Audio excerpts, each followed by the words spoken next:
Haley, in her attempt to be really friendly, is trying to make him feel more comfortable, and she's doing that by like talking and being friendly and trying to meet him in that way, but not knowing that her constant chatter is overstimulating him to the point that he can't take it anymore and just kind of explodes on her.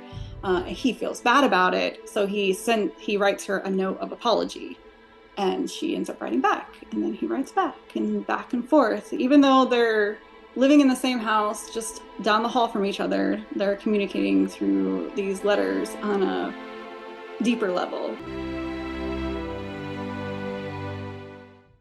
We'll talk about this and much more today. Welcome to a Writer's Day podcast.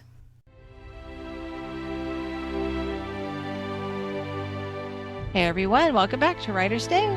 I'm so glad to have you here with me today. My name is Ruth Douthit, and I'm an award-winning, best-selling author of books in various genres. Right now I'm writing suspense. And I'm glad you're here because I know you have so many podcasts to choose from, and I'm honored that you're spending some time with me today to listen to my guest. I think you're in for a treat. And if you like what you hear, head over to YouTube and subscribe.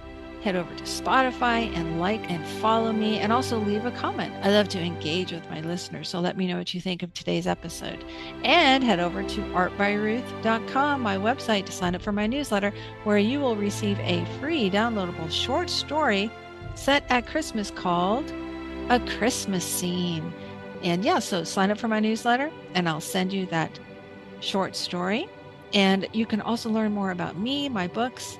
Well, so head over to artbyruth.com today. Okay, let's get started. Sarah Monzon, she is the Holt Medallion and Selah Award winner, the Christie and Carroll Award finalist. And so she's here to talk with us today about her latest book about the librarians called Hearts in Circulation. So you know the drill. Grab your favorite beverage, a comfortable chair, kick back and relax as we listen to Sarah talk about her new book.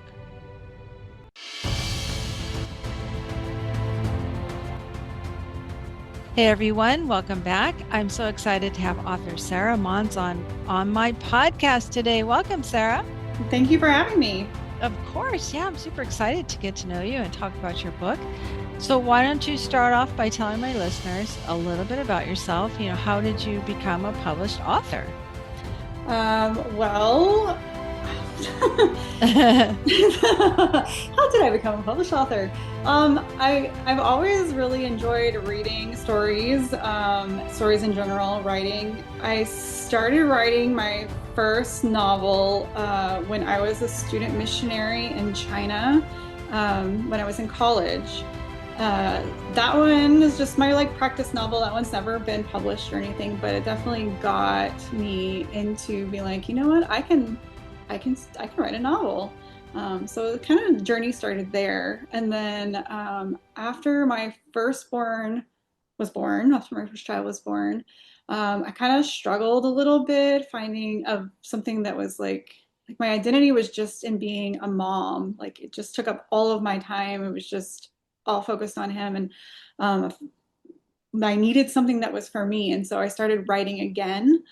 Then that's after I wrote the book and edited it to an inch of its life and went through critique partners and everything. I published it, and that was 10 years ago. Wow, that's great. Well, first, let's talk about you were a missionary in China?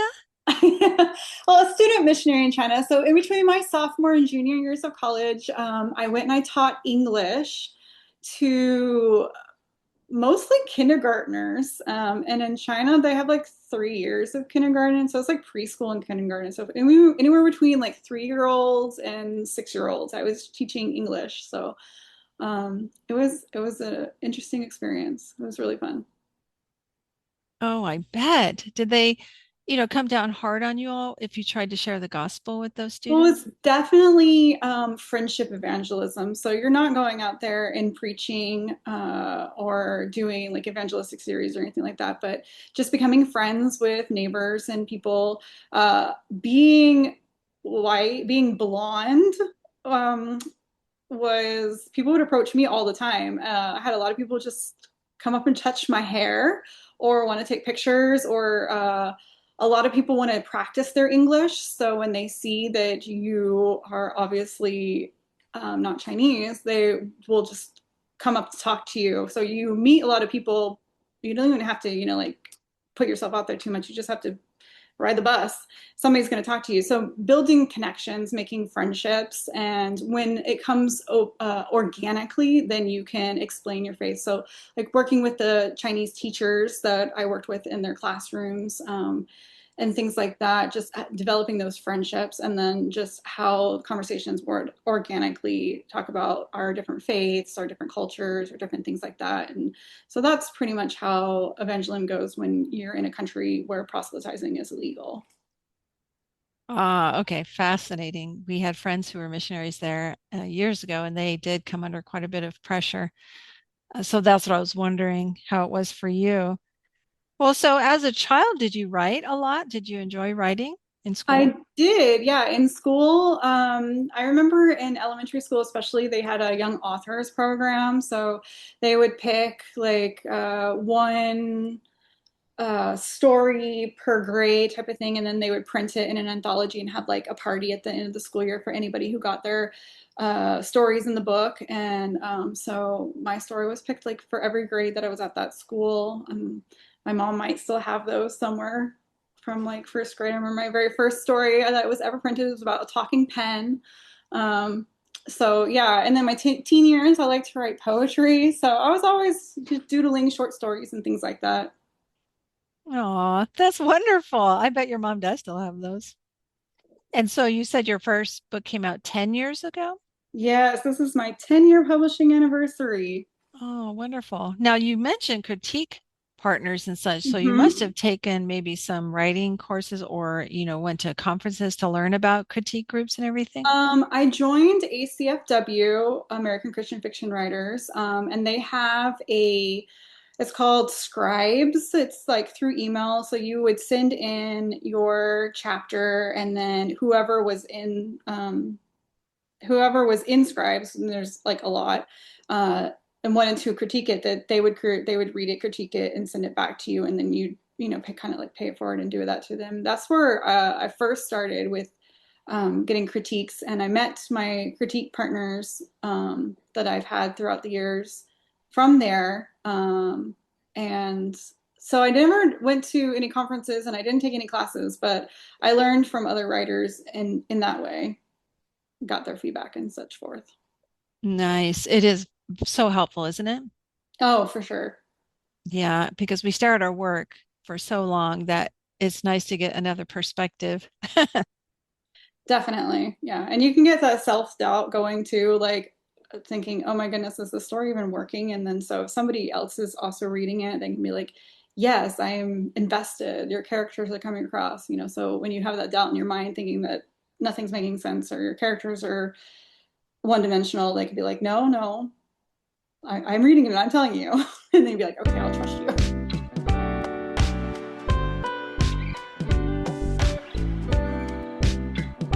Well, let's talk about your book, Hearts in Circulation. Tell us about this amazing story. All right, so this is the second book in the Checking Out Love series, which is a three-book series about librarians from a small southeastern Tennessee town of Little Creek, fictional town I made up.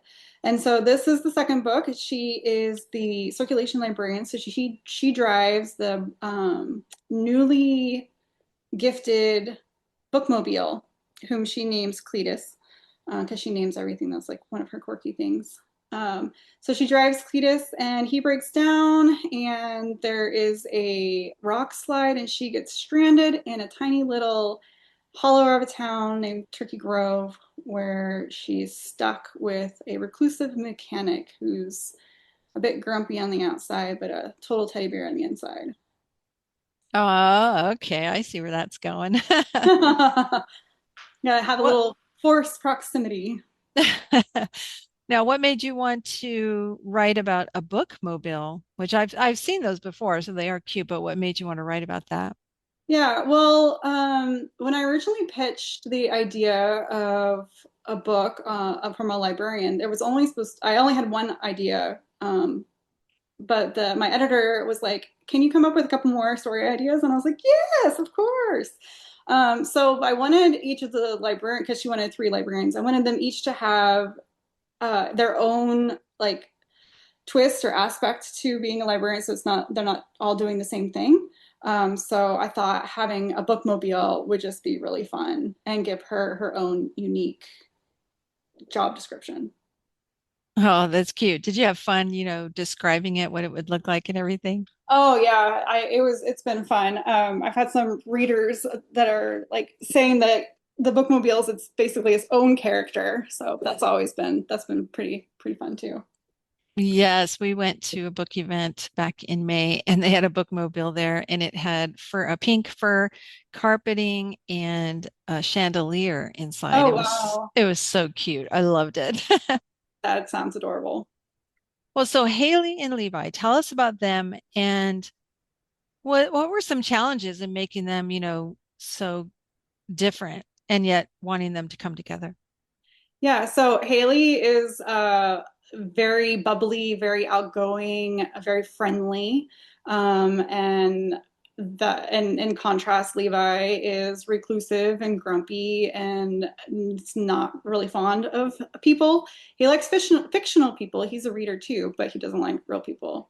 And their personalities you might not think, well, I mean, grumpy sunshine tropes are always popular, so you got that opposites attract, but they complement each other really well, and their backstories kind of lend to why their personalities are the way that they are.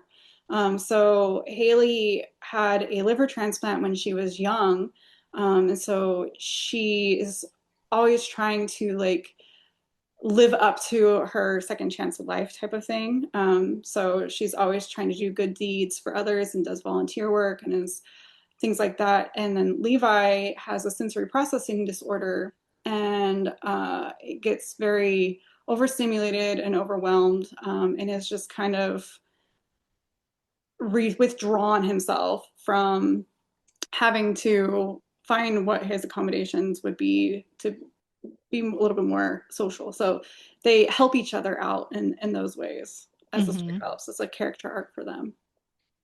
That's pretty unique though. I mean, liver transplant. What made you decide on that for Haley? Um, well, I don't know. It just kind of like popped in my head one day, and I was like, oh, this answers so many questions of why she does this and how I needed her to do this, and having this backstory will just like it makes so much logical sense. And I think it was just like maybe God popping it in my head, going, have her deal with this aspect, um, and that backstory helps in her in the faith thread throughout the book as well. Yeah, I can understand that. I only ask because I have a friend who had a liver transplant, and so I know what's involved. And you must have had to do a lot of research about it, the steps that they go through, everything they go through. Yes, I did. I did a lot of reading on the medical side of it, um, and as well as like the survivors side of it. Mm. Yeah, my friend got hers, and as soon as she started to get better, she had to defend her dissertation for her PhD. Oh, wow. So she's standing in front of them after having endured a liver transplant. But that was, That's a lot well, of stress. yeah, that was about over 30 years ago, and she's doing really well. Awesome. That's amazing. So yeah, I can understand. I think it helps the reader to see how someone who endured something like that would now be so faithful. But then with Levi, you throw in a letter writing in there, and that is to some readers probably so ancient, but to you and I, it's not. We remember before email, right? Oh, yes. I had Yeah, so what many drew pen you to, pals when I was a child. right? Exactly. What drew you to that? Yeah, so there's a little misunderstanding where Haley, in her attempt to be really friendly, is trying to make him feel more comfortable, and she's doing that by like talking and being friendly and trying to to just meet him in that way, but not knowing that her constant chatter is overstimulating him to the point that he can't take it anymore and just kind of explodes on her. He feels bad about it, so he writes her a note of apology, um, and she ends up writing back, and then he writes back and forth, even though they're living in the same house, just down the hall from each other. They're communicating through these letters on a deeper level. Oh, that's so romantic, though. That draws us into the romance and makes us like him even more. Yeah, and so he, he's not a very talkative fellow. And so these letters are a way to kind of get inside of his heart and his mind when he doesn't express himself verbally as much. Hmm. So Turkey Grove is a fictional town. Do you prefer using fictional towns as opposed to the real thing? It depends on how familiar I am with a real town, because if I use a real town, then I will want to do it justice and like be as accurate as possible. So if I am trying to set a book in a certain place that I want to make things up a bit more, then I'll just use a fictional town. Yeah, me too. I've read some books where they were set in towns I know. And to be honest, it kind of takes me out of the story. Yeah, And I don't like that because they'll talk about a road or a pond or a lake or something, and it's not I'm there. there. Yeah, I'm there, but I'm not in the story anymore, and I don't like that. So I prefer fictional towns when I read books. Yeah, I don't mind if it's real, if and if I can actually picture myself there, if I've been there before. Um, like I said, so I mentioned Chattanooga in the series a few times, in different like the walking bridge there and Signal Mountain and just different places that people who are from the area or know Chattanooga or southeastern Tennessee any will be like, oh yeah, I know that place. Oh yeah, I've been there. But it's more like vignettes than major things happening in those places.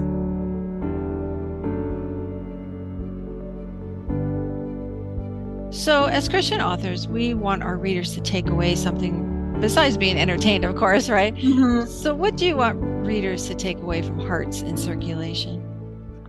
Um, I think that there's probably a couple of different things, and it comes more authentic. It's not like I had this in mind when I was writing it, and I was like, this is the message that I want to put, but it just kind of more as I think about the book after it's been published and written and published and everything, that I'm like, okay, hopefully readers will see that is in there now that I've also reflected on it, and it's um, just that I think the fiction is just such a great way of building empathy toward people and that have different backgrounds and backstories and have different journeys than sometimes we take ourselves. So having Levi have sensory processing disorder, that might not be something that all readers are familiar with, but being in his head in this book, maybe they can understand where others, other people in real life who deal with this sensory processing and can extend a little bit more grace type of thing. And the other one would be, which was the like actual faith arc in this book, would be with Haley trying to kind of earn the gift that she's been given, because she's been given the gift of life, of a second chance of life, and just how that relates to the story of redemption. Well said. Well, what's coming next for you down the road in 2026? In 2026 is book three. It comes out in July. It's called Bookmarked for Love. And it's the final book, and it is about the Martha, who is our children's librarian. Ah, I love that title. That's adorable. That And one the, that was not my working title. So that one is all Bethany House. okay. That's adorable. And I love how the covers look. Just beautiful. The cover artist did an amazing job on the covers. I'm just beyond pleased with them. Aw. Well, folks, Hearts in Circulation is out in the world right now. So head over to Amazon and get your copy today. And please leave Sarah a review. She would love to know what you think of this amazing story. And can they get in touch with you at your website and sign up for a newsletter? Definitely. Head to my website, sign up to my newsletter. You can follow me on social media. I would love to hear from you. Fantastic. Well, Sarah, this has been such a delight to listen to you talk about your writing journey and how you came up with this story. We look forward to more stories from you in the future. And I know you're super busy, so I appreciate you taking time out to chat with me today on my podcast. And I look forward to our next conversation about these amazing librarians. This is so cute. Thank you so much. Thank you so much for having me. Wasn't that fun to listen to Sarah Monzon talk about her new book? This library series is adorable. The Librarians. Hearts in Circulation is available right now on Amazon too. So go over and get your copy today, and then visit Sarah at sarahmonzonwrites.com and sign up for her newsletter so you can learn more about her upcoming projects. I hope that you've been encouraged by Sarah's writing story as well. How she knew from being a child that she wanted to write, and then how she worked at it, got critique partners, and joined ACFW, which I highly recommend. So be encouraged. Keep going on this writing journey. Always be willing to learn more. And by being here listening to authors, you're wanting to learn more. So that's great. Always be a student of writing. And most of all, thank you for listening. And until next time, God bless.